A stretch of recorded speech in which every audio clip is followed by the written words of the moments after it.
meron din po ba kayong kakayahang makapanggamot ng kagat ng ahas? Ayun kasama na yun sa aking kaalaman na sabi sa akin ng aking mga ninuno, kaya kong gumamot ng nakagat ng ahas, pero hindi ko ginawi. Minsan ko lang ginawa. Kung saan bagay talagang kinakailangan ng tulong ng taong yon.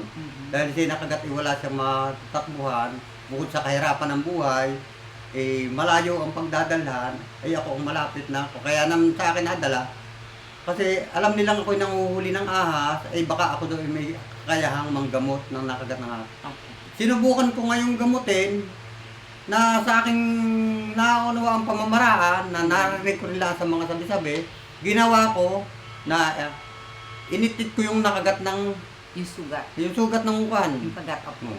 Hanggang sa makita kong utay-utay na nagbabago ang pakiramdam ng nakagat hanggang sa siya'y mag-normalize. Nagbalik siya sa dati at nakausap na ng maayos at nagpasalamat sa akin. Pero nagkaroon ng epekto sa akin. Nalalagas ang ngipin ko, kaya hindi na ako umuli. Ang ginagawa ko na lang dito sa nakagat dito, binubulungan ko na lang ng konting alam ko para huwag masyadong tumakbo sa katawan yung kumandag. Kung saan yung first aid, para lang huwag bumilis ang takbo ng kamandag sa katawan niya. Kung saan hanggang sa makarating ko sa tunay na manggagamot. Apo. Kung saan yung pansamantalang lunas. Ganyan lang ang ginagawa ko. First aid. Kung mapadako tayo sa ganyang tulong ng ahas sa akin, malaking tulong sa akin nung una hanggang sa ngayon. Dahil kasi nung una, maraming nalapit sa akin na iniusap yung huli kong ahas, babayaran ng kaunting halaga at merong igagamot daw o kaya ibababad sa alak na sabi nakakagamot daw, sabi nila na yun daw naman ay totoo, gawa daw ng mga iba't ibang lahi na nakakakita ang ginagamit yung sa paggagamot. Merong binabayaran sa akin ng konting halaga. Halimbawa kasi nung una, mahalaga ang pera. Yung halagang 100 piso, yung malaki na. Nung una. Nakakabili na kami ng bigas at pang-ulam yung panahon yun. Hanggang sa nautay-utay na merong nagpapahuli sa amin, may nagbabayad ng kaunti. Hanggang sa nagkakombine kami ng kadukne. Na nauso ang vlog. Hanggang sa kami ay nag-utay mag-vlog at hanggang sa kami natatawag, malimit kami matawag na sa mga baybay yung napasok ng ahas, kami tinatawag at full bahay.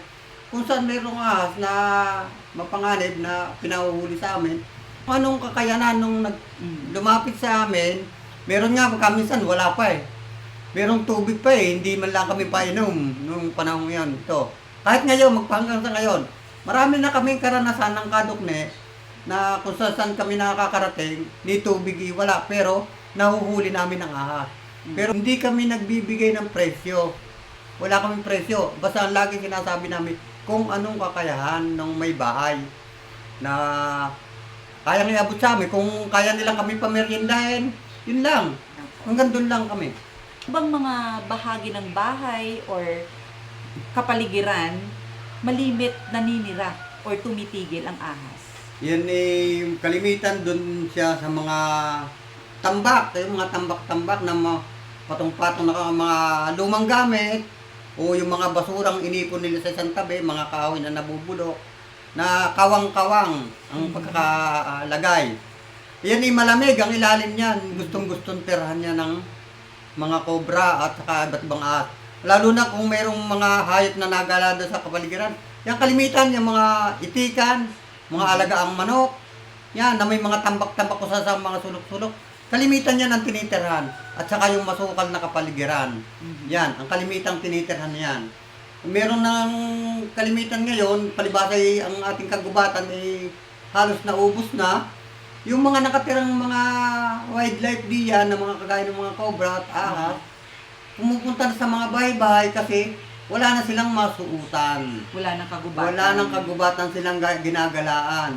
Ang isa pa, itong mga nilinis na kapaligiran, nabubumba ng mga gamot, ng mga pesticide. Yan, kaya malimit pinapasok sa isang bahay.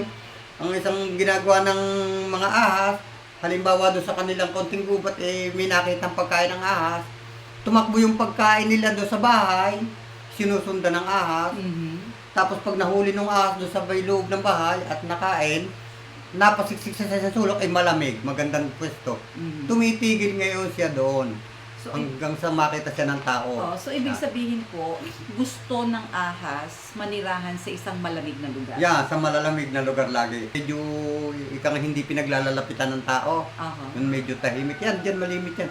Pero pag ang bahay may mga aso o pusa, Mhm. hindi rin niya natigil dyan. Oh. Takot kasi siya sa tawal ng aso at pagkaminsan takot siya sa pusa. Mhm. Oo, pinapatay kasi sila ng aso at pusa. Mhm. Kaya sila, pagkaminsan naman yung mga aso namamatay at pusa, lumaban. Mhm. Lumaban yung ahas sa pusa o sa aso. Mhm. Pero yung sadyang pinatay ng ahas yung aso, hindi, lumaban lang yung ahas. Kasi siya ay nasukol na. Okay.